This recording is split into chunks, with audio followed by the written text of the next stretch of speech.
right, and here we have our student activity. Now, this can be a individual student activity where the students are working in groups where they're collaborating to go through this student evaluation form, or this can be used as a guided instruction where again the teacher and the students are working together to go through this student evaluation form to get an understanding one of project proposals and what we should look for when we are evaluating, making sure that the proposals are written properly.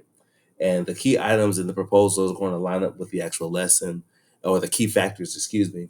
And those key factors will be, again, the clarity of objectives and goals, cost and budgeting, operational efficiency improvements, timeline and milestones, and lastly, location consideration, which are basically the key factors that we covered in the beginning of the lesson.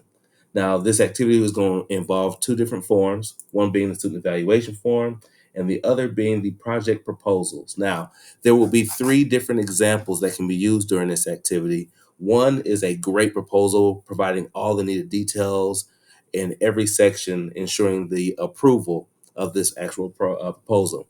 A secondary one is it's a good proposal, but it's still lacking some very good details. And lastly, there is a poor proposal where there's a lot of things missing.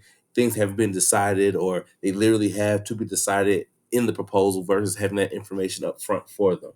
Now, yes, we are going to have this as a hard copy or a soft copy, depending on if technology is available.